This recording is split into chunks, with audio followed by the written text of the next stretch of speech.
ఇలా ఉంటే పోసానికి సంబంధించి ఏపీ నుంచి మరో బ్రేకింగ్ అందుతోంది. Updated breaking. ఏపీలో పోసాని అరెస్ట్ ఎపిసోడ్ సెగలు రేపుతోంది. రాష్ట్రంలో రెడ్ బుక్ రాజ్యాంగం నడుస్తోందని వైసీపీ నేతలు ఆరోపిస్తూ ఉంటే అదే నిజమైతే ఒక్క వైసీపీ నేత అయినా బయట తిరగగలరా అని కౌంటర్ ఇచ్చింది టీడీపీ.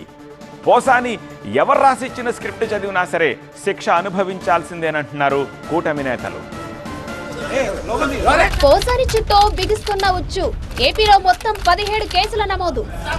అనుభవించు రాజా, చేసిన పాపాలకు శిక్ష అనుభవించాల్సిందే రాజా అంటూ పోసానిపై సెటర్లు వేస్తున్నారు టీడీపీ నేతలు.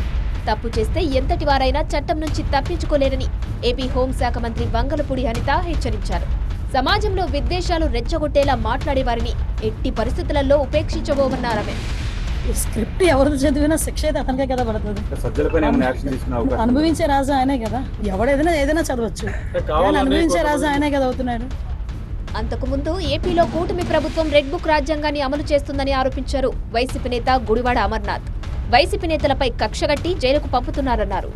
వారి వైఫల్యాన్ని ఎత్తి చూపేటువంటి ఎవరినన్నా సరే మేము బెదిరించి మా రెడ్ బుక్ రాజ్యాంగాన్ని అమలు చేసి తప్పుడు కేసులు పెట్టి అరెస్ట్ చేసి వారిని నోళ్లు మూయించేటువంటి ప్రయత్నం చేసేటువంటి దిశగా ఈరోజు ప్రభుత్వం పనితీరు ఉంది.